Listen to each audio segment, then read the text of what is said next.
Mozilla's stated mission is to promote choice and innovation on the internet. Right. And Mozilla has a focus with Firefox and Thunderbird on mail and browsing. So that's the web and the email protocols. But there's a large swath of the internet that isn't covered by those, things like instant messaging, things like voice over IP. Right. Does Mozilla have plans to invest in IM on something like the Jabber protocol, or building in features for voice over IP to the browser itself, using Mozilla's strengths to help bring choice and innovation to other pieces of the internet besides email and the web? I think there's two questions in there. One was building products into Firefox like voice over IP, and the other was potentially doing separate products like instant messaging. Yeah, I think that's the crux of the question. Okay. So the first one is really a question of what features belong in the browser and which don't. And that's a very difficult problem. In fact, I think it's one of our most difficult product issues. Is on the one hand, Firefox is loved because it's simple and clean, and it does browsing well. On the other hand, there's a pressure for more features, some of which are feature-driven, like voice over IP, and others are, you get into a sort of marketing discussion of some other new browser has 15 new features, so you have to have 16 new features, which we all know is terrible for software.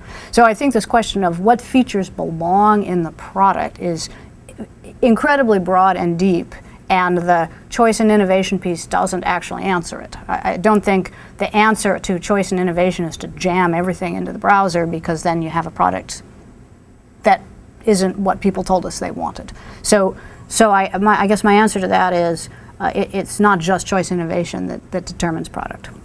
And so then we can move to the second one, which is, well, different kinds of clients.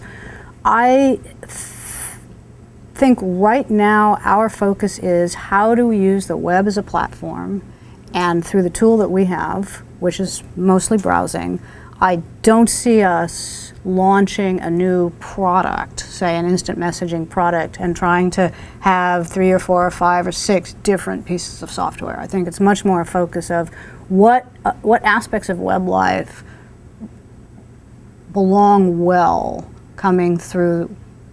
What aspects of online life fit into the web world, if you will, through the browser piece, and focusing on that right now. Partly, I think we don't yet know how many pieces of software someone wants. Do I want a music player and a video player and an IM player and a browser and a mail client? We don't know that yet. And secondly, we're not done in the browser space. We've been extremely successful. More successful. We've accomplished what everyone knew was impossible, and we've showed that it matters, but we're not done.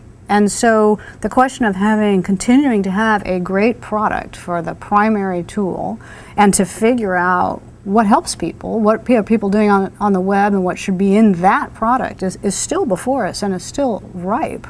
And more fundamentally, these basic characteristics like video, if those are going to be on the web and open, then someone has to drive them. And we're trying to do that, and that's plenty.